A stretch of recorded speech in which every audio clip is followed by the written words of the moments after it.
अस्सलामुअलैकुम दोस्तों, welcome to my channel mood fresher. दोस्तों, आप सब कैसे हैं? उम्मीद है खैरियत से होंगे। हम सुन रहे हैं उर्दू नावल दिसंबर लौट आना तुम। अब तक कैसी लग रही है आपको स्टोरी? अपनी राय ज़रूर बताएं। अब सुनते हैं आगे।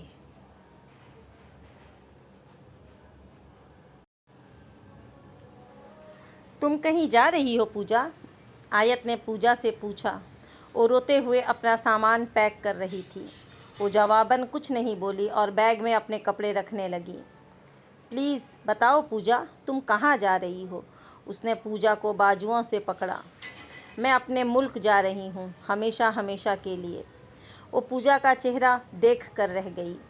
लेकिन तुम इस तरह, मतलब तुम्हारी पढ़ाई तो अधूरी है ना? वो हैरान हुई। जहाँ मोहब्बत होती है वहाँ कुछ नहीं सोचा जा सकता, कोई कुछ सोच भी नहीं सकता। ये बात तुम नहीं समझोगी। जब तुम्हें किसी से मोहब्बत होगी तब तुम्हें समझ आएगी मेरी बात। वो आंसू पोंछ कर बता रही थी। आई एम सॉरी पूजा, लेकिन मैंने कुछ भी जानबूझकर नहीं किया, सब अनजाने में हो गया। वो पूजा से माजरत कर रही थी। माफ़ी तुम्हें नहीं, मुझे मांगनी चाहिए। मैंने बहुत गलत किया तुम्हारे साथ, लेकिन मैं सिर्फ दिल से मजबूर थी। मैंने अनुशेर की मोहब्बत में ही ये सब किया है। मैं अंधी हो गई थी, मुझे कुछ नहीं नज़र आया। लेकिन तुम प्लीज़ मुझे गलत मत समझना, मैं इतनी बुरी नहीं हूँ। मैं तुमसे नाराज़ नहीं हूँ पूजा, मैं समझ सकती हूँ। मोहब्बत इंसान को कुछ भी सोचने समझने के काबिल नहीं छोड़ता। लेकिन तुम इस तरह यूं तो मत जाओ प्लीज़। पूजा बैग में कपड़े डालते डालते रुक गई। उसने आयत की आंखों में देखा। मुझे जाना चाहिए। मुझे नहीं मालूम यहाँ रहकर मैं और कौन सा तमाशा करूँगी। और सच पूछो तो मैं ये देख ही नहीं सकती कि अनुशेर किसी और से मोहब्बत करता है। वो मुझसे मोहब्बत नहीं करता, मुझे नहीं चाहता। मैं बर्दाश्त कर लूँगी फिर भी, लेकिन वो मेरी आंखों के सामने किसी और को चाहे, किसी और को पसंद करे, ये मैं बर्दाश्त नहीं कर सकती। मैंने कल रात तुमसे कहा था ना कि अगर तुम्हारी मोहब्बत सच्ची हुई तो वो तुम्हें ज़रूर मिलेगा, और वो तुम्हें मिला अपने वादे के मुताबिक। मुझे अब पीछे हट जाना चाहिए। आयत की आंखों में भी आंसू आ गए। उसने पूजा का हाथ पकड़कर उसे बेड पर अपने बराबर में बैठाया। मुझे सारी ज़िंदगी अफसोस रहेगा, मेरी वजह से तुम्हें तुम्हारी मोहब्बत नहीं मिल सकी। काश मुझे पता होता तो मैं कभी भी लंदन नहीं आती। मुझे नहीं पता था मैं यूं कभी इस तरह किसी के दिल तोड़ने की वजह बनूंगी। आयत ने कहा। अफसोस तो मुझे रहेगा। आखिरी सांस तक मैंने तुम जैसी प्यारी दोस्त का भरोसा तोड़ा और तुम्हें कांटों पर फेंक दिया। और अनुशेर मेरा कभी नहीं था, और अगर वो तुम्हारा न भी होता तब भी वो मेरा नहीं था। लेकिन तुम्हें मालूम है, वो तुम्हें पहले से जानता था। उसकी आंखों में देखकर मुझे ऐसा ही लगता है। पूजा ने उसके गालों को छूकर कहा। तो क्या अनुशेर उसे पहले से जानता था? मगर कैसे? वो एक बार फिर से उलझी, लेकिन अगले ही लम्हे पूजा की तरफ मुतवज्जा हो गई। पूजा प्लीज़ मत जाओ। जाना तो मुझे पड़ेगा, मैं यहाँ नहीं रुक सकती। और तुम प्लीज़ मुझे खुशी खुशी विदा करो। अगर यूं रोते हुए विदा करोगी तो मैं सारी ज़िंदगी परेशान रहूँगी। मैं तुम्हें हमेशा याद रखूँगी। तुम्हारे साथ गुजारे दिन मेरी ज़िंदगी के बहुत खूबसूरत दिन थे। तुम बहुत याद आओगी आयत मुझे। वो रो रही थी, वो दोनों ही रो रही थीं। पूजा ने रोते रोते अपना बैग उठाया। वो उसके साथ बाहर तक आई, फिर सीढ़ियाँ उबूर करके नीचे पहुंची। माइकल गाड़ी में पूजा का मुंतजर था। माइकल ने उसे मुआज़रत खा निगाहों से देखा। मैं तुम्हें बहुत मिस करूंगी पूजा। वो पूजा से आखिरी बार गले मिली थी। मैं भी। पूजा ने उसका गाल चूमा और गाड़ी में जाकर बैठ गई। वो उसे देखती रही। गाड़ी स्टार्ट हुई। पूजा जाते हुए हाथ से उसे अलविदा कह रही थी, और वो सोच रही थी ज़िंदगी में आखिरी अलविदा कितनी कठिन होती है। शाम की उदासी उसकी आंखों में उतर आई थी। उसने नहीं सोचा था वो पूजा को इतना मिस करेगी। ज़िंदगी में जो लोग बहुत करीब होते हैं, चाहे वो अच्छे हों या बुरे, जब वो अचानक बिछड़ जाते हैं तो दर्द होता है। और वो जानती थी पूजा बुरी नहीं है, उसने सिर्फ प्यार में अंधी होकर गलत किया। और अब जब वो चली गई तो उसे लगा वो सारे जहां की खुशियां सिमट कर ले गई है। उसके साथ उसने इतना अच्छा वक्त गुजारा था। जिंदगी की कुछ खूबसूरत यादें थी। वो इन लम्हों को कभी भूल नहीं सकेगी। ये वक्त उसे बहुत याद आएगा। काश जिंदगी में आखिरी अलविदा नहीं होता तो कोई भी उदास कभी नहीं होता। ये एहसास कितना तकलीफदा होता है, जिससे मोहब्बत करो, जिसको चाहो, उसे फिर हमेशा के लिए खो दो। वो चीज़ मिलती ही क्यों है जो हमारी होती ही नहीं। जाने पूजा अब कहाँ होगी, कैसी होगी, क्या वो उसे याद करती होगी। और वो खुद तो सुबह शाम उसे याद करती। कमरे में हर जगह उसे वही नज़र आती, उसकी बातें और उसके बॉयफ्रेंड्स। अनुशेर के साथ उसका नया रिश्ता बंधा था और ये सब उसके लिए गैर मुतवक्का था। उसे नहीं मालूम था उसे कैसे रिएक्ट करना चाहिए, उसे खुश होना चाहिए या उदास। वो कुछ समझ नहीं पा रही थी। अनुशेर में कोई खास तब्दीली नहीं आई थी। वो पहले से भी ज़्यादा उसका ख्याल रखने लगा था और वो भी इस रिश्ते को कबूल करने की कोशिश कर रही थी, क्योंकि उसे यही करना था। अब उसने नहीं सोचा था यूँ लंदन में उसका निकाह हो जाएगा, लेकिन अब जबकि ये हो चुका है तो उसे सोचना था इस बारे में। उसे उस रिश्ते को बनाए रखना चाहिए या ख़त्म कर देना चाहिए। कभी कभी वो सोचने बैठ जाती, कभी वो उसे तोड़ने के बारे में सोचती। ऐसे कैसे निकाह हो सकता है, और यूँ वो पाकिस्तान जाकर क्या जवाब देगी जब सब सवाल करेंगे उससे। वो सबका सामना कैसे करेगी। लेकिन कभी वो रिश्ते को कायम रखने के बारे में सोचती तो कभी तोड़ने के बारे में। हो सकता है इन दोनों का मिलना कोई इत्तेफाक न हो। ये सब तकदीर कातिब का फैसला हो। पूजा का उनकी ज़िंदगी में आना, अनुशेर को उसके मज़ीद करीब लाना और अचानक निकाह।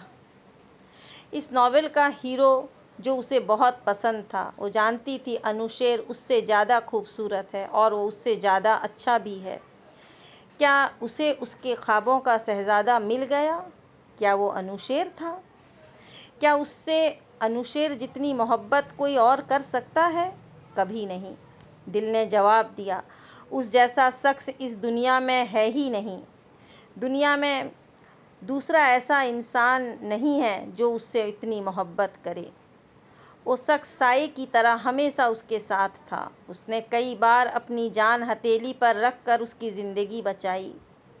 अनुशेर ने इस रिश्ते के बारे में कोई बात नहीं की। वो फैसला उस पर छोड़ चुका था। शायद इस रिश्ते की वजह से उनकी ज़िंदगियों में कोई ख़ास तब्दीली नहीं आई, लेकिन कुछ न कुछ चेंज हो गया था। जैसे पहले अनुशेर उसका हाथ पकड़ने से कतराता था, अब हमेशा उसका हाथ पकड़ कर चलता। उसे अपने हाथों से खाना खिलाता, उसकी ज़रूरत की हर चीज़ अपने पैसों से खरीद कर उसे देता। वो मशरिक शौहरों वाले सारे फ़र्ज़ निभा रहा था और वो खुद भी एक मशरिकी बीवी बनने की कोशिश कर रही थी। जैसे पहले की तरह वो अनुशेर के साथ हंसकर खिलखिलाकर बात नहीं करती थी, उसके साथ मजाक नहीं करती थी, उसकी आंखों में आंखें डालकर उसने कभी बात नहीं की। अब वो उसकी आंखों में देखने से कतराती थी। अनुशेर यकीनन उसकी इस तब्दीली को महसूस कर रहा था, लेकिन वो खुद अब बिना किसी खौफ के उसकी आंखों में देखकर ही बात करता और पहले की तरह शर्माता नहीं था। पहले अगर वो उससे बात करता तो इधर उधर देख कर करता था। बहुत ज़्यादा रोमांटिक तो खैर वो अब भी नहीं था। मिजाज उसका अब भी संजीदा था और सड़ेल भी था, लेकिन वो पहले की निस्बत काफ़ी बदल चुका था। और जाने क्यों उसे ये तब्दीली उसकी अच्छी लग रही थी। उस दिन जब वो बेदार हुई तो उसने अपने आसपास गुलाब की खुशबू को महसूस किया। बेसाख्ता उसकी नज़र सामने रखे गुलदान पर पड़ गई। जहाँ ताज़े गुलाब लगे हुए थे। वो मुस्कुरा दी, लेकिन हैरान नहीं हुई, क्योंकि ये पहली बार नहीं हो रहा था। जब से उसका निकाह हुआ था, अनुशेर यूं ही ताज़े खूबसूरत फूल लाकर वहाँ सजा देता था। उसे नहीं मालूम था वो इतनी सुबह ये फूल कहाँ से लाता होगा, लेकिन लाल गुलाब मोहब्बत की निशानी होती है, वो ये ज़रूर जानती थी।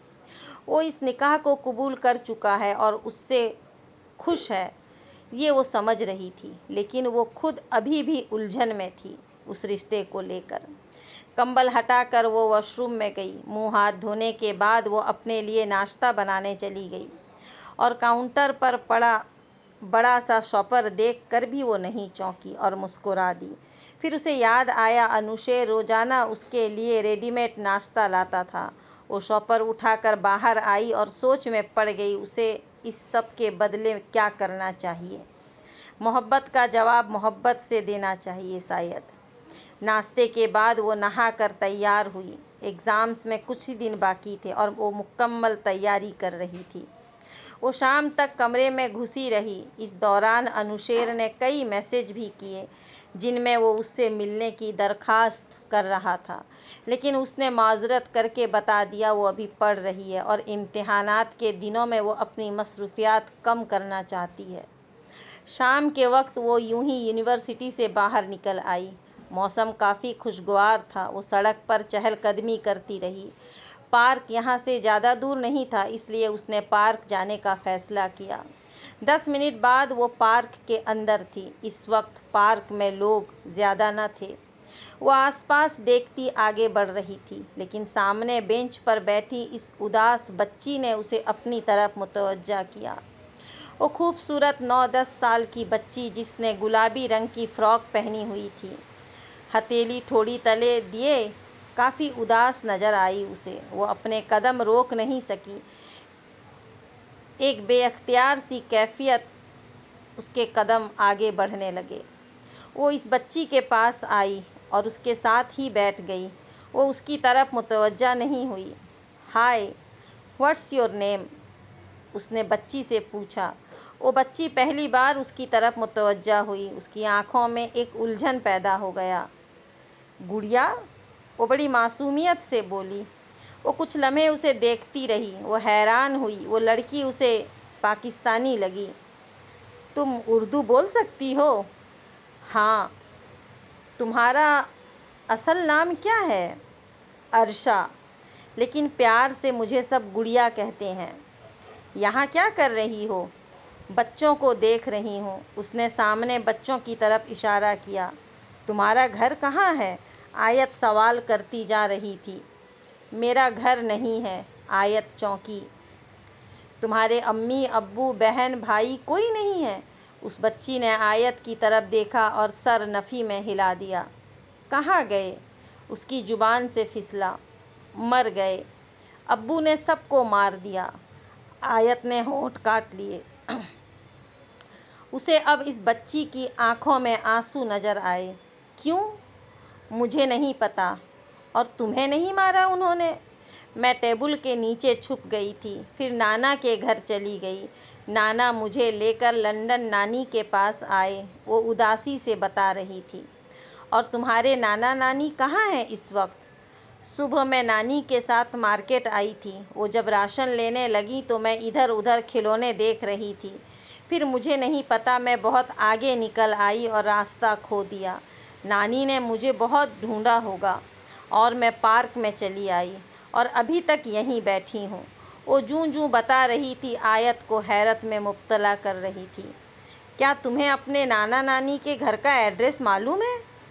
नहीं, मैं यहाँ नई आई हूँ। वो अब आंसू पोंछ रही थी। आयत ने अफसोस भरी निगाह उस पर डाली। तो तुम अब यहाँ क्या कर रही हो? वो लोग तुम्हें यहाँ तो नहीं ढूंढेंगे ना? तो मैं और कहाँ जाऊँ? उसने आयत की आंखों में देखा। आयत सोचने लगी।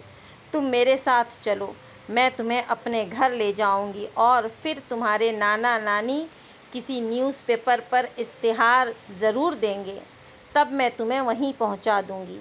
गुड़िया सोचने लगी। कुछ देर बाद वो बोली, ओके। आयत उसे अनुशेर के अपार्टमेंट ले आई। वो उसे लेकर हॉस्टल नहीं जा सकती थी। वहाँ इजाज़त नहीं थी। अनुशेर उसे देखकर हैरान हुआ। उसने गुड़िया के बारे में नहीं पूछा। आयत ने खुद ही उसे सब कुछ बता दिया। गुड़िया सारा दिन वहीं रही। उसने अपना वक्त टीवी पर कार्टून देखकर गुजारा। वो भी उसके साथ वहीं रही। रात के खाने के वक्त अनुशेर गुड़िया की पसंद के चॉकलेट्स ले आया था। ये अंकल काफ़ी खड़ूस हैं, गुड़िया ने खाने के दौरान तबसरा किया। वो मुंह छुपाकर हंसने लगी। अनुशेर ने संजीदा सी एक निगाह उस पर डाली, लेकिन कहा कुछ नहीं। और काफ़ी खूबसूरत भी हैं, गुड़िया ने मुजीब तबसरा किया। उसने गुड़िया के गाल की चुटकी काटी और रात वहीं गुजारने का फैसला किया। वो गुड़िया को अकेला नहीं छोड़ सकती थी। रात के वक्त गुड़िया उसके बराबर लेटी थी। वो उसे कहानी सुना रही थी। अनुशेर सोफे पर लेटा हुआ था। उसने चेहरे पर बाजुओं को रखे हुए था। अचानक कहानी सुनते सुनते गुड़िया को जाने क्या ख्याल आया जब वो पूछने लगी, आप दोनों हस्बैंड वाइफ हैं ना? अनुशेर ने चेहरे से बाजू हटाकर उसे देखा। गुड़िया ये सवाल पहले भी पूछ चुकी थी। उसने तभी बता दिया अनुशेर उसका हस्बैंड है, और अब वह एक बार फिर पूछ रही थी। उसने फिर से सर इस बात में हिला दिया। अगली सुबह सबसे पहला काम जो उसने किया था वो था अखबार चेक करना, लेकिन उसे मायूसी हुई। गुड़िया के बारे में किसी ने इश्तेहार नहीं दिया था। गुड़िया को नाश्ता कराने के बाद वो उसे मार्केट ले आई। उसे आइसक्रीम और शॉपिंग कराने के बाद वो न्यूज़ ऑफिस पहुंची। उसने उन्हें इश्तेहार देने के लिए कहा। उन्होंने गुड़िया की एक तस्वीर, नाम, उम्र वगैरह सब लिख डाला, लेकिन ये सुनकर उसे एक बार फिर मायूसी का सामना करना पड़ा कि ये न्यूज़ कल के अखबार में आएगा। गुड़िया थोड़ी और मायूस हो गई। वो उसे दिलासा देने लगी। अगली रात भी उसने यूं ही अनुशेर के अपार्टमेंट में गुजारी, मगर दोपहर तक एक उम्र रसीदा खातून उनके एड्रेस पर पहुंची। उसने इश्तिहार में अनुशेर के अपार्टमेंट का एड्रेस लिखा था। गुड़िया उस औरत से जाकर चिपक गई। वो भी उसे गले लगाकर प्यार करने लगी। इस औरत ने जाते जाते उसका शुक्रिया अदा किया और उसका मोबाइल नंबर भी ले लिया। गुड़िया ने उसे बाय कहा और वो दोनों चली गईं। उसके सर से बहुत बड़ा बोझ जैसे उतर गया हो। रात वो देर तक खड़ी चांद से बातें करती रही, फिर काफ़ी देर तक स्टडी भी करती रही, इसलिए सुबह देर से बेदार हुई। लेकिन जब उठी तो सबसे पहली नज़र उसकी गुलदान की तरफ गई। वहाँ खूबसूरती से फूल सजे रखे हुए थे, लेकिन नहीं, वहाँ सिर्फ फूल तो नहीं थे, वहाँ कुछ और भी था। एक सफ़ेद कागज़। वो उठकर वो कागज़ उठाकर देखने लगी। उस पे लिखा था, अपनी ज़िंदगी में आज का दिन मेरे नाम कर दो। नीचे लिखा हुआ था R.A. अनुशेर रज़ा। अनुशेर रज़ा का मतलब तो R.A. नहीं था, शायद R.A. उसने रज़ा अनुशेर लिखा होगा। उसने कागज़ को मुट्ठी में दबा लिया।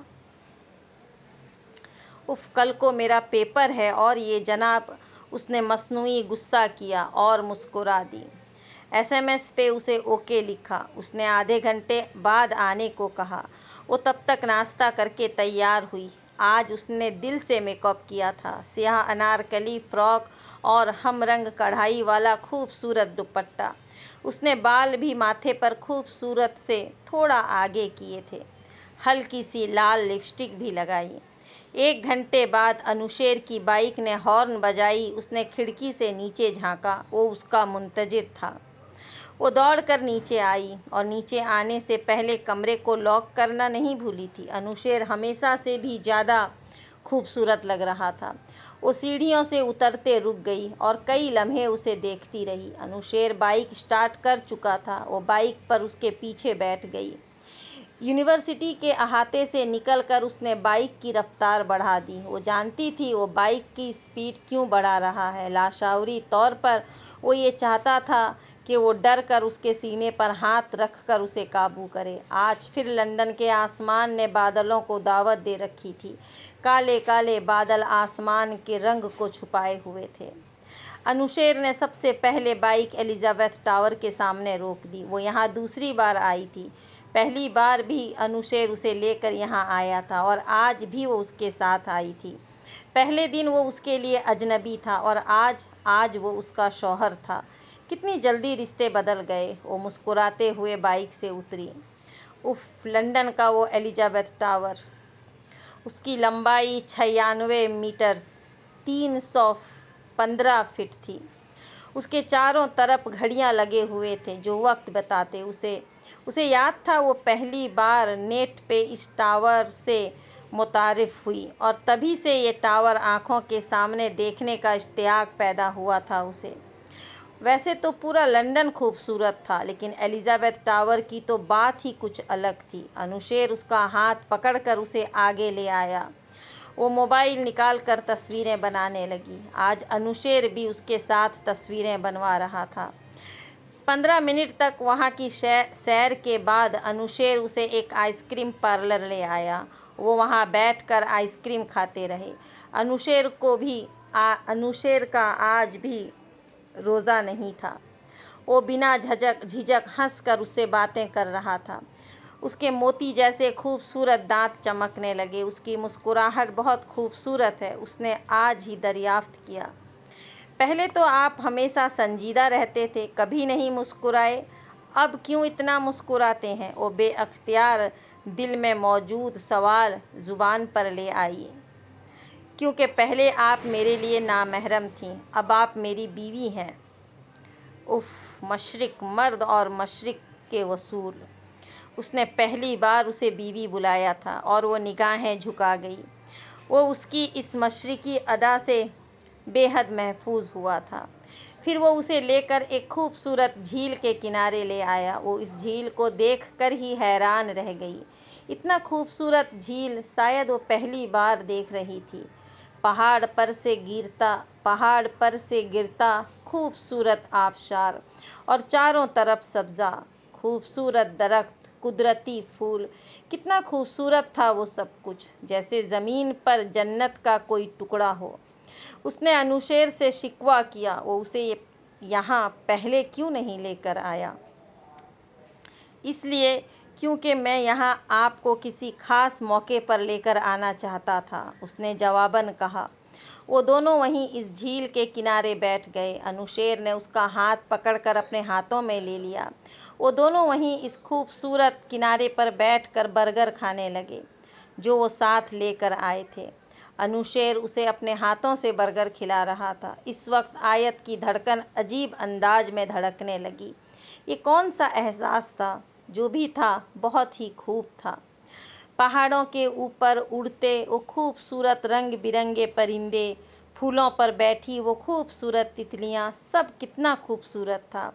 उसने यहाँ भी तस्वीरें बनाई थी। मैं आपको एक बात बताना चाहता हूँ, अनुशेर ने कहा। उसने सवालिया निगाहों से अनुशेर को देखा। उसे वो कुछ शर्मिंदा सा लगा।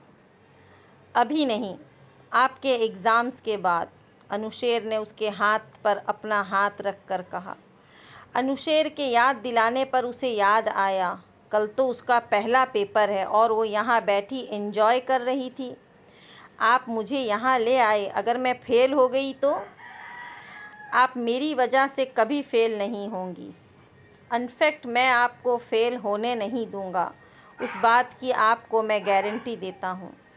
बहुत अचानक आसमान पर मौजूद बादलों ने बरसना शुरू किया और वो दोनों किनारे पर बैठे थे उठकर दरख्त के नीचे आ गए। अनुशेर दरख्त से टेक लगाकर पांव फैलाए बैठा था और आयत को बड़ी मोहब्बत से देख रहा था। वो सर्दी से कांप रही थी। अनुशेर ने अपनी लेदर की जैकेट उतारकर उसके कांधों पर डाल दी। बारिश खत्म होने के बाद अनुशेर ने उसे किश्ती की सैर भी कराई। वो दिन उसके लिए बहुत खूबसूरत साबित हुई। एक खूबसूरत याद बनने के लिए वो दिन सहर फहरसित था। काफ़ी देर हो चुकी थी, लेकिन अनुशेर की तरफ से कोई फिक्रमंदी देखने को नहीं मिली। उसका अंदाज़ा ऐसा था जैसे वो पूरी रात यहीं गुजारना चाहता हो। उनकी वापसी रात को देर से हुई। वो इस झील के किनारे से जल्दी रवाना हुए थे, लेकिन रास्ते में अनुशेर की बाइक खराब हो गई। वो एक सुनसान सड़क था, दूर दूर तक कोई वर्कशॉप तो दूर दूर किसी इंसान का नामो निशान भी नहीं था। जब तेज तेज बाइक चलाते अनुशेर को एहसास हुआ बाइक में कुछ मसला है तो वो बाइक से उतर गया। वो भी साइड पर खड़ी होकर अनुशेर को देखने लगी। इस वक्त वो दोनों सड़क के दरमियान में खड़े थे, जिसके दोनों इतराफ में ऊंचे सरसब्ज दरख्त थे। वो एक खूबसूरत मंजर था। अनुशेर बार बार बाइक चेक करते हुए उसे देख रहा था। गो के ये काम वो काफ़ी छुप छुप कर रहा था, लेकिन वो देख सकती थी। अचानक उसे यूं लगने लगा जैसे बाइक अनुशेर ने जानबूझकर रोक दी है ताकि वो उसके साथ ज़्यादा से ज़्यादा वक्त गुजार सके। वो उसकी इस शरारत पर दिल ही दिल में मुस्कुरा दी। इस वक्त उसे अपना आप दुनिया की सबसे खुशकिस्मत लड़की का लगा। क्या कोई किसी से इतनी मोहब्बत भी करता है जो उसके लिए वो इतना सब कुछ कर रहा था? क्या आयत के लिए खुशियों की कोई हद बाकी रह गई थी? वो शख्स जो इतना खूबसूरत है, जो इतना अच्छा है, वो उसे शौहर के तौर पर दे दिया गया था।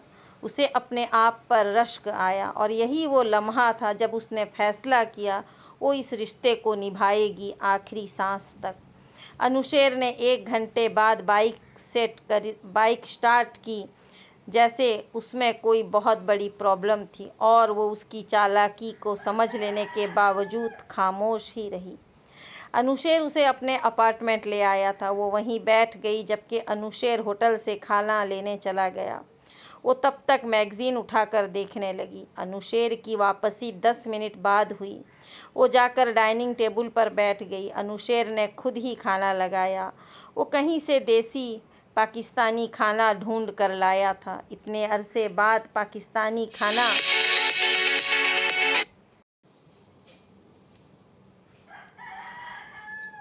वो कहीं से देसी पाकिस्तानी खाना ढूंढ कर लाया था।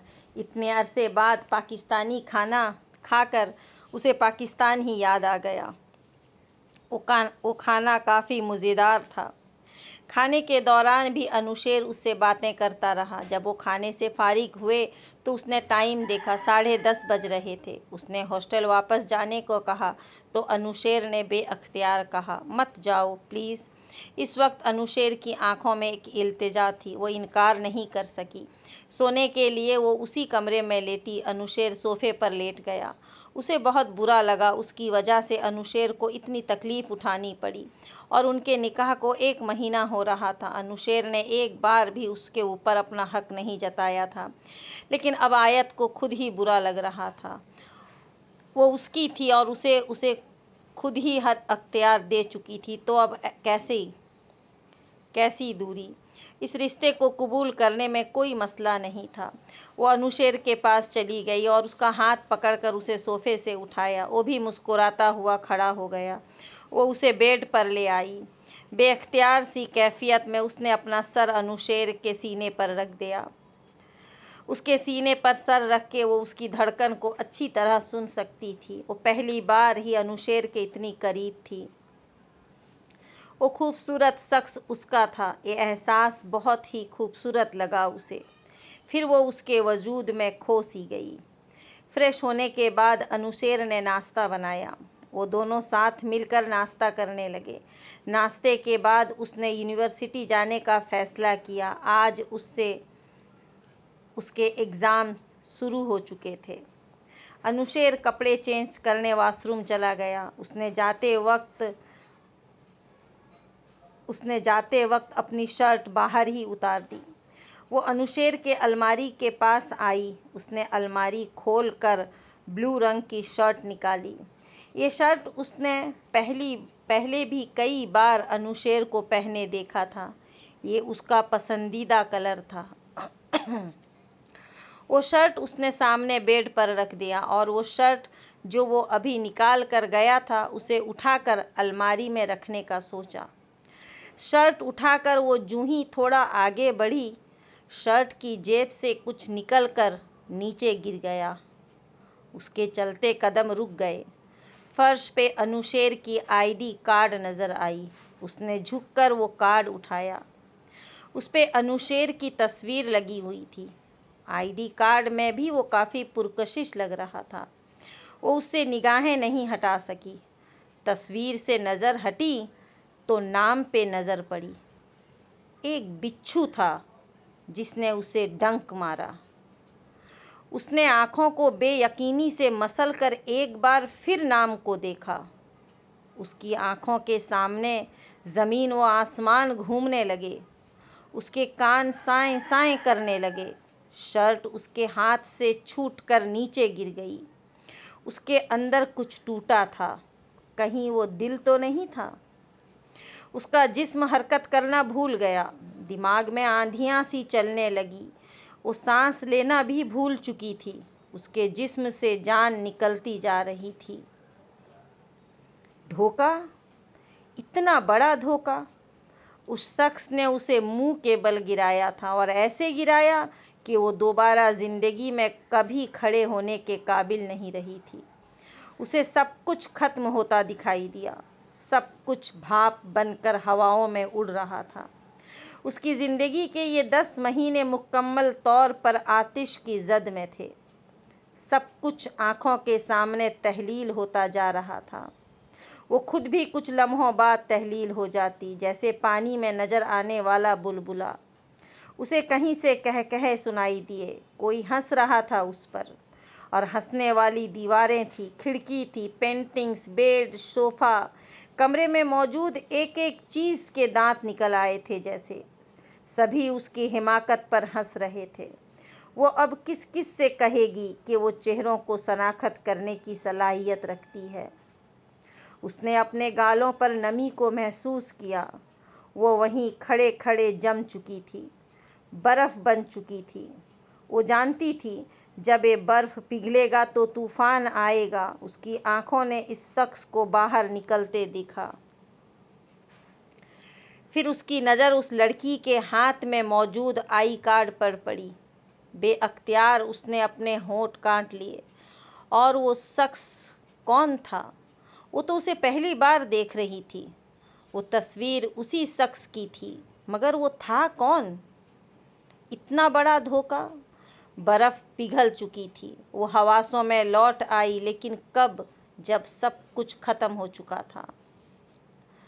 देखो आयत, ऐसा कुछ नहीं है जैसा तुम सोच रही हो, वो कह रहा था। ऐसा कुछ नहीं है। और वो क्या सोच रही थी? वो क्या सोच सकती थी?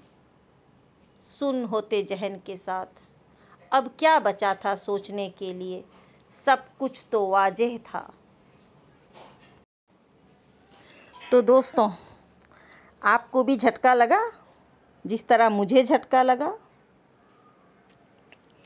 अब देखते हैं कि आखिर क्या राज सामने आने वाला है। मेरा यकीन करो, वो एक कदम आगे बढ़ा। बेअख्तियार वो रोते हुए एक कदम पीछे हटी। यकीन? अब यकीन करने के लिए क्या बाकी रह गया है? सारा यकीन, एतबार तो वो खुद ही तोड़ चुका था। अब वो कैसे यकीन करती? देखो, बैठकर बात करते हैं। मैं आपको पूरा सच बताता हूँ। उससे बढ़कर कौन सा सच बाकी था? और झूठ बोलने की कोशिश भी मत करना मिस्टर रोहल आफ्ताब, वो भर्राई हुई आवाज़ में बोली, और मुंह पर हाथ रखकर भागती हुई कमरे से बाहर निकली। वो भी उसके पीछे पीछे आ रहा था, लेकिन आयत ने अंदर से दरवाज़ा बंद कर दिया। और अब दरवाजे को पीट रहा था। वो नहीं सुन रही थी। वो भागकर ग्रिल वाली खिड़की के पास आया। देखो, आप मुझे गलत समझ रही हो। मुझे सफाई पेश करने का एक मौका तो दें। ये आखिरी जुमला था जो उसने सुना। वो भागकर उस अपार्टमेंट से बाहर निकली और सड़क पर रोते हुए चल रही थी। आंसू रुकने का नाम ही नहीं ले रहे थे। उसे नहीं मालूम उसके कदम उसे कहाँ लेकर जा रहे थे। इतना बड़ा धोखा खाकर वो कहाँ जाती भला? रोहेल आफ्ताब, तो ये शख्स रोहेल आफ्ताब था। इतना बड़ा झूठ, इतना बड़ा धोखा कोई कैसे दे सकता है? वो उसे ठुकरा कर आई थी और वो ठुकराए जाने का बदला लेने के लिए लंदन तक पहुंच गया। उसने जिद बांध ली थी कि वो उस लड़की से बदला लेकर ही रहेगा। और वो उस दिन पार्क में उससे मिलने कौन आया था? मुझे ऐसा लगता है जैसे अनुशेर आपको पहले से ही जानता हो। R.A. रज़ा अनुशेर नहीं, रोहेल आफताब। वो नंगे पांव भागती हुई दौड़ रही थी। उसे आसपास कुछ भी दिखाई नहीं दे रहा था। वो तो अपने आप को भी खो चुकी थी इस भीड़ में। मैं लड़कियों से पैसे नहीं लेता। दुपट्टा ही लड़कियों का असल जेवर है। मैं आपको रुस्वा होने दे सकता हूँ क्या? मैं आपको कभी फेल होने नहीं दूंगा। धड़ाम! ताजमहल टूटकर जमीन पर आ गिरा। ख्वाब टूटकर बिखर गया और ख्वाब की ताबीर इतनी भयानक होगी ये उसने कभी नहीं सोचा था। कितने कितने चेहरे होते हैं इंसानों के। अहमक थी वो, नादान थी, जो दुनिया को अपने जैसा समझती थी। मोहब्बत के नाम पर तमाचा मारा गया था उसके मुंह पर। वो मोहब्बत नहीं थी, वो तो बदला था। वो तो सिर्फ इंतकाम के लिए लंदन आया था। जब चेहरों से नकाब उतरते हैं तो वो इतने ही खौफनाक होते हैं। जब इंसानों का बातिन नज़र आने लगता है तो यूं ही सब खत्म हो जाता है, जैसे उसका सब कुछ खत्म हो चुका था। 10 महीने लगे थे सब कुछ बनने में, टूटने में 10 सेकंड भी नहीं लगे। वो भागकर यूनिवर्सिटी में दाखिल हुई। सभी स्टूडेंट्स हाथों में बुक्स लिए खड़े थे।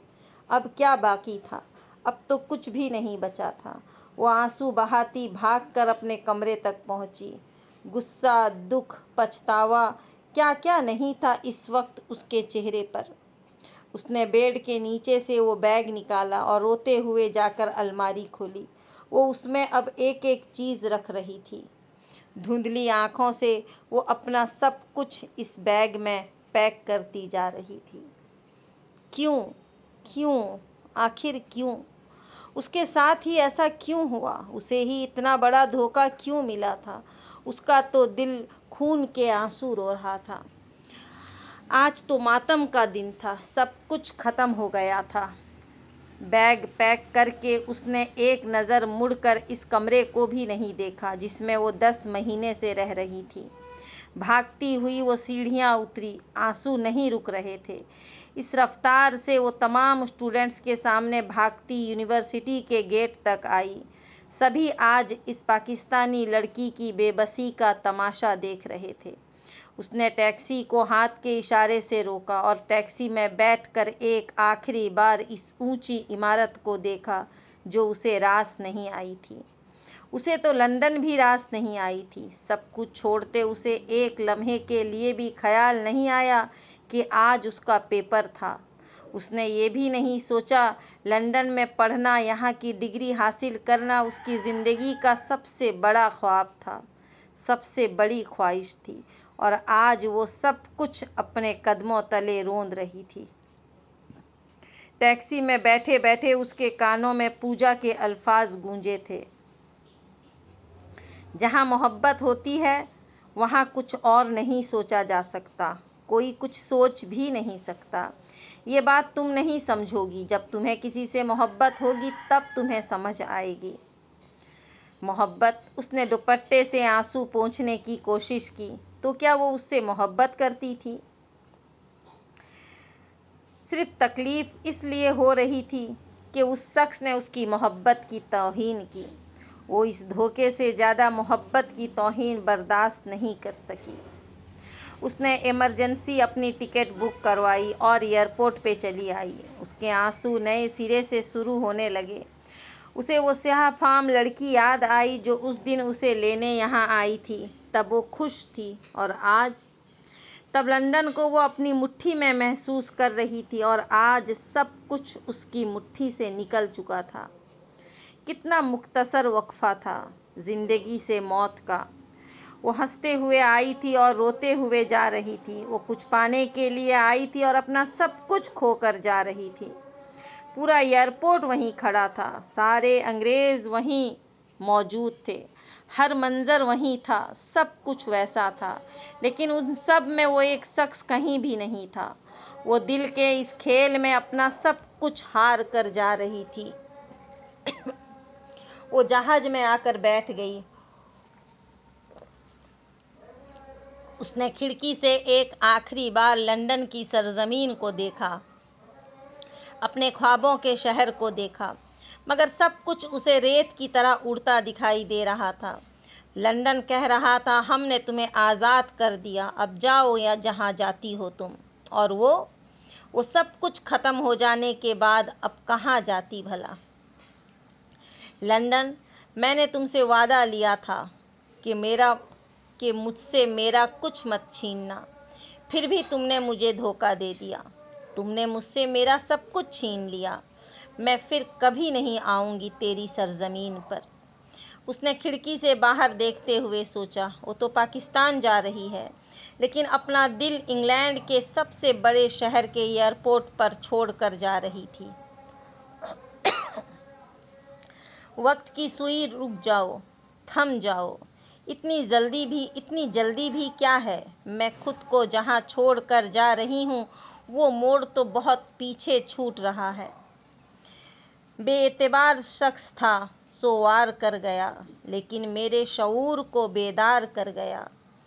कुछ मैंने इस्तेआल में शिकवे गिले किए, कुछ वो शिकायतें सरे बाजार कर गया। पहले वो मेरी ज़ात की तामीर में रहा, फिर मुझको अपने हाथ से मुस्मार कर गया। वो आ मिला तो फासले कटते चले गए, बिछड़ा तो रास्ते मेरे दुश्वार कर गया।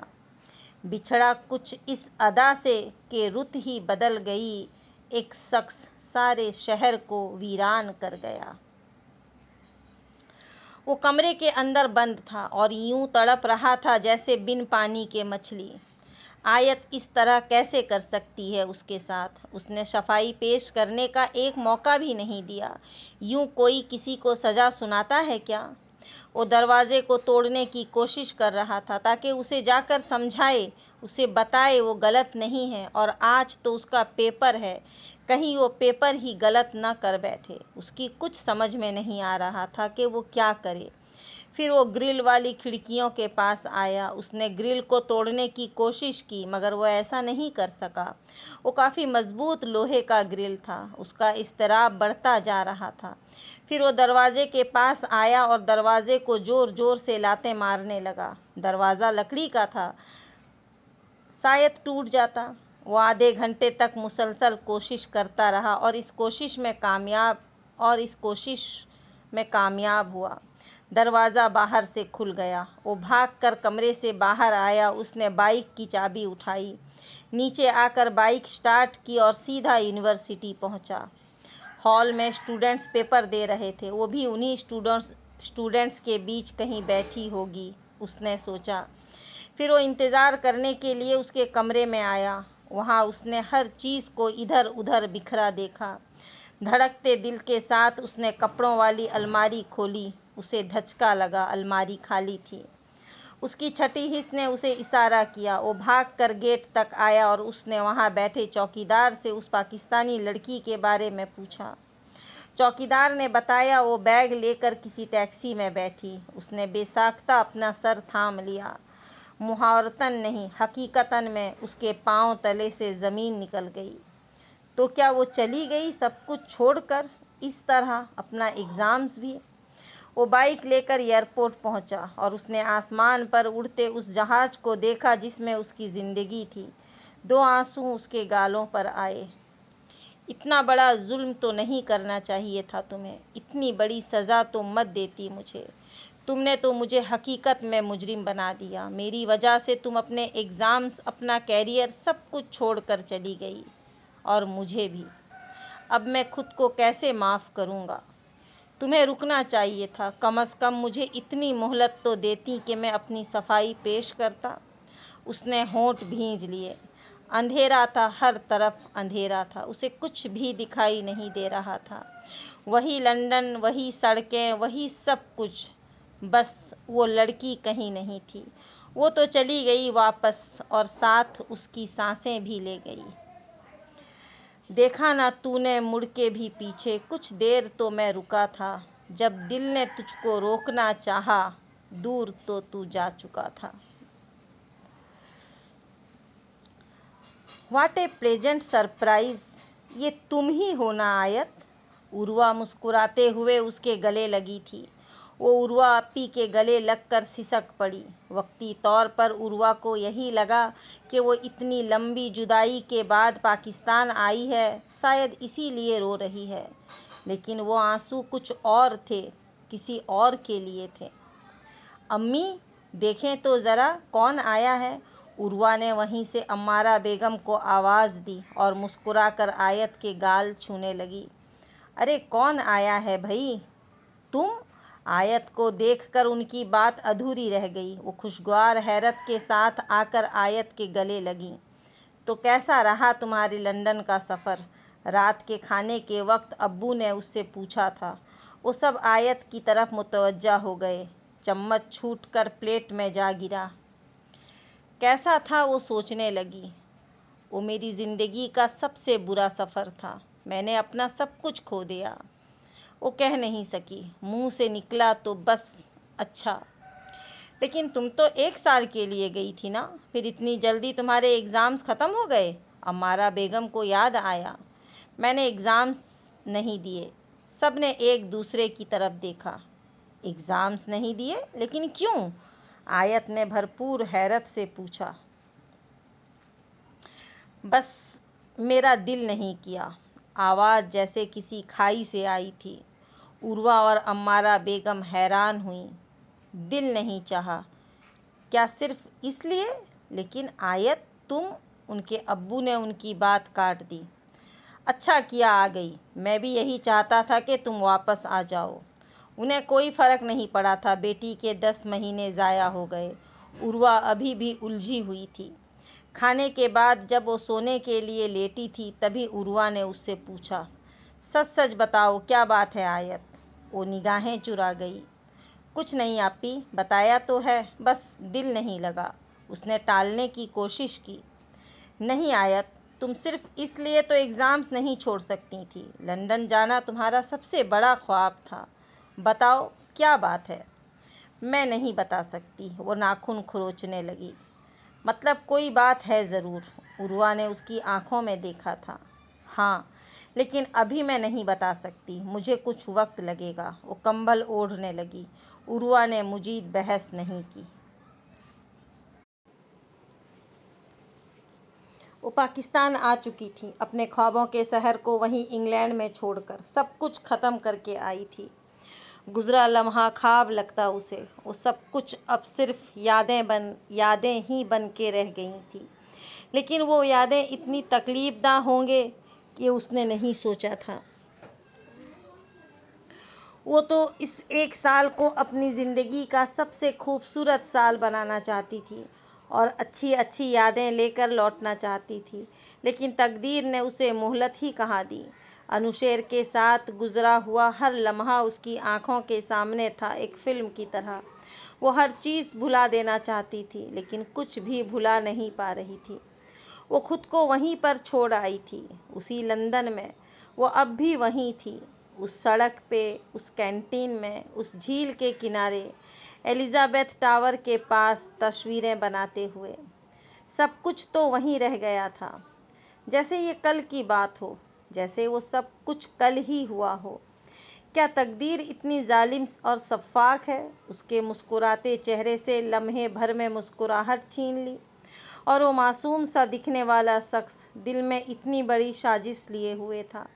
वो सब कुछ धोखा था, सब कुछ। वो उससे मिलना, उसकी मदद लेना, उसके साथ चलना फिरना, वो सब एक साजिश थी, इतनी बड़ी साजिश। और वो अहमक अब तक ये समझ रही थी कि उसने लंदन में एक मुसलमान लड़के को दरियाफ्त कर लिया। हालांकि उस लड़के ने उसे ढूंढा था। उस दिन यूनिवर्सिटी में उसे अनुशेर रज़ा नहीं, अनुशेर रज़ा को वो मिली थी और आहिस्ता आहिस्ता से उसने इस मासूम लड़की के जज्बात के साथ खेलना शुरू कर दिया। उसके दिल में मोहब्बत पैदा करने की कोशिश की और वो एक मैग्नेट की तरह उस तरफ खींची चली गई, ये सोचे बिना कि वो सब आँखों का एक धोखा है।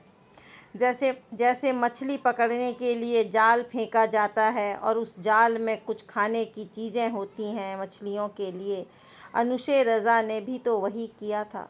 उसने सब कुछ प्लान कर रखा था। वो इस लड़की की मदद इसलिए करता था ताकि वो उसे फंसा सके और बदला ले सके, और वो अहमक ये समझ रही थी कि अनुशेर हर जगह उसकी मदद के लिए पहुंच जाता है। उस रात रेड लाइट एरिया में उसे अपना प्लान कामयाब करने का एक मौका मिला और उसने इस मौके से फ़ायदा उठा लिया। वो तो सारी ज़िंदगी यही समझती कि अनुशेर ने महज उसकी इज्जत बचाने के लिए ये सब किया है, लेकिन वो तो एक बदला था। वो आंखें बंद करती तो अनुशेर का चेहरा सामने आ जाता, मुस्कुराता हुआ चेहरा, जैसे वो कह रहा हो, तुम मुझे ठुकरा कर लंदन चली गई थी और मैंने तुम्हें तुम्हारे जाल में ही फंसा दिया। मैंने भी तुमसे शादी करके अपना सारा कर्ज वसूल कर लिया। वो अनुशेर रज़ा नहीं था, वो तो रोहेल आफताब था, वही शख्स जिससे उसने पहले दिन मैसेज पे बात की और जिसे उसने पार्क में बुलाया था, और उसने अपने किसी दोस्त को रोहेल आफताब बनाकर पेश किया और उस नादान लड़की को बेवकूफ़ बनाया। और अब उसे याद आ रहा था, अम्मी अब्बू उसकी तारीफ़ें कर कर के नहीं थकते थे कि वो खूबसूरत है, मजहबी है। वो यही था, बाहर से खूबसूरत दिखने वाला, अंदर से ऐसा चेहरा। उसकी ज़ुबान नहीं थकती थी इस्लाम और मज़हब की बातें करते करते। फ़ला हदीस में फ़ला हुक्म है, फ़ला आयत में ये कहा गया है। और वो खुद क्या कर गया था, इतना बड़ा धोखा दे गया उसे। दूसरों को दीन सिखाना बहुत आसान होता है, लेकिन खुद उस पर अमल करना हर दूसरे इंसान के बस की बात नहीं। अब क्या वो सारी ज़िंदगी किसी इंसान पर भरोसा कर सकेगी, और खुसूसन किसी मर्द पर? कोई एक चीज़ नहीं था जो इस इंसान ने तोड़ा था। भरोसा, यकीन, दिल, ख्वाब, जाने और क्या क्या तोड़ा था उसने। अनुशेर, क्या तुम्हें मालूम है तुमने मेरा कितना बड़ा नुकसान कर दिया? कभी कभी वो बैठ कर सोचती, और कभी कभी उसे लगता जैसे उसने काला जादू किया हो उस पर। वो उसकी याद से निकल ही नहीं पाती। कौन सी चीज़ थी जो उसे सांस लेने नहीं दे रही थी? पाकिस्तान अब उसे अजनबी लग रहा था। वो यहाँ पर सेट ही नहीं हो पा रही थी, और कैसे सेट होती? यहाँ तो सिर्फ जिस्म लेकर आई थी, रूह को वहीं लंदन में दफना कर। उर्वा और अम्मारा बेगम उसकी इस तब्दीली को नोट कर रहे थे। वो लंदन के बाद चुप चुप और गुमसुम रहने लगी थी। खाना पीना सब कुछ बेदिली से करती, ज़्यादा बातें करना भी छोड़ चुकी थी। कभी कभी नदी के किनारे जाकर बैठ जाती और वहीं घंटों बैठी रहती। एक बार अम्मारा बेगम ने उससे पूछा भी था, उन्हें डर था कि कहीं वो बीमार न हो। आयत, तुम ठीक तो हो बेटा? क्यों इतनी गुमसुम रहने लगी हो? अल्लाह खैर करे, कोई बीमारी तो नहीं है ना? उसने अम्मारा बेगम की आंखों में देखा। बीमारी तो है अम्मी, बहुत बड़ी बीमारी। मुझे इश्क का रोग लगा है जिसका इलाज हकीम लुकमान के पास भी नहीं है। वो ये कह न सकी। मैं ठीक हूँ अम्मी, उसने इतना ही कहा था। वो रात को देर तक सो न पाती, कभी कभी रोती। उसे जब ज़्यादा घुटन होने लगती तो वो घर से बाहर निकल जाती और रज्जो के साथ बैठकर बातें करती। जिंदगी बहुत पीछे छूट गई थी। तुम इतनी उदास क्यों रहती हो? उस दिन दरख्त के मुंडेर तले रज्जो ने उससे पूछा।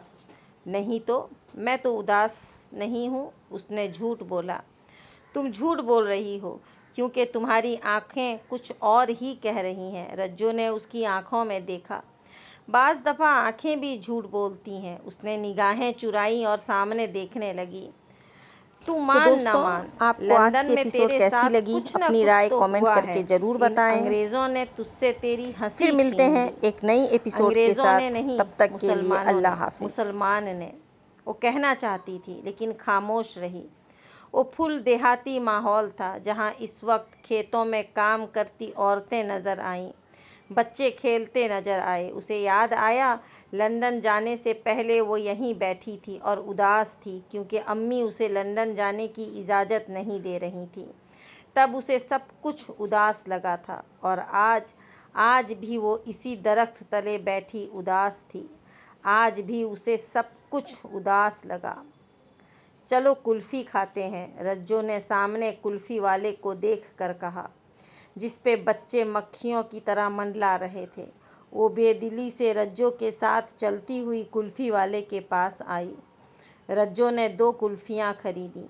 उसे ज़िंदगी में पहली बार वो कुल्फ़ी पसंद नहीं आ रही थी। उसका दिल चाहा वो उसे नीचे फेंक दे, लेकिन अगर वो ऐसा करती तो उसे रज्जो को जवाब देना पड़ता और उसके पास कोई जवाब नहीं था।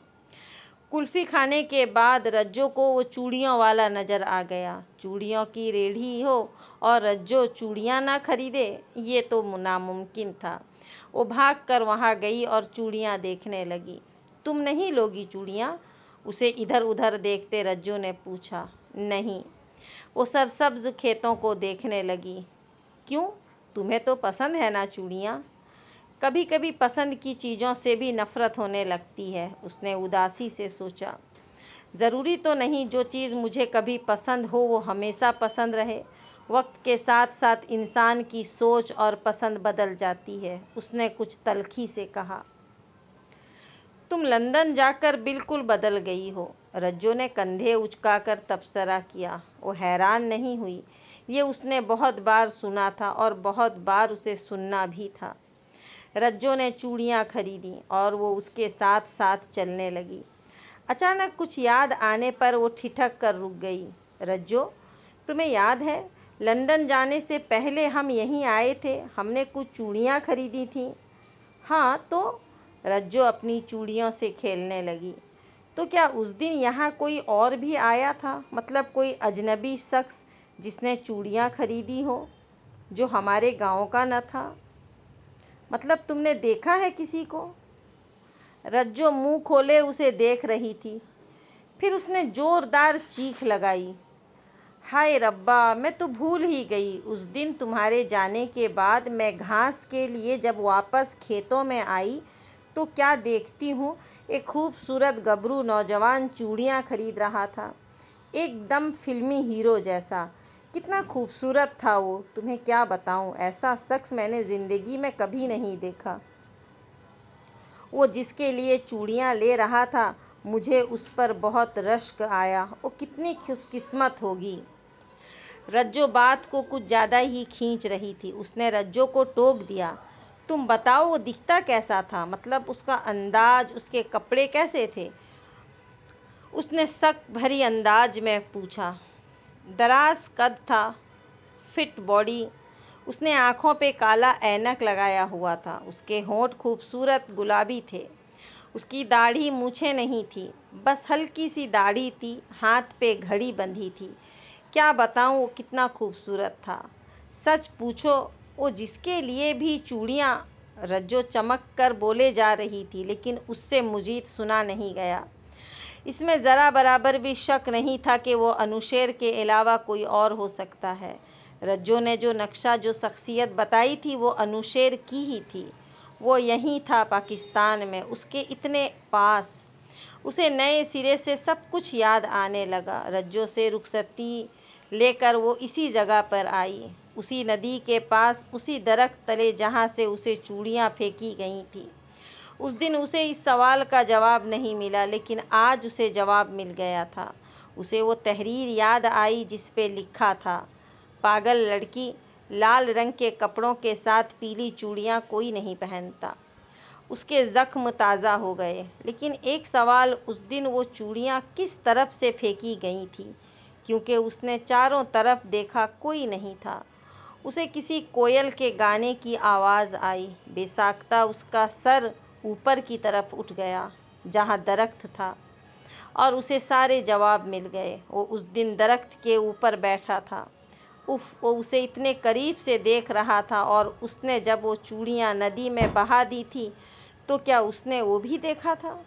उफ, उसकी यादें। वो वहाँ मज़ीद नहीं रुक सकी और निम आँखों के साथ घर चली गई। तो दोस्तों, आपको कैसी लग रही है ये नॉवेल? अपनी राय ज़रूर बताएं। अब आगे क्या होगा आयत के साथ, सुनते हैं फिर एक नए एपिसोड के साथ। तब तक के लिए अल्लाह हाफिज़।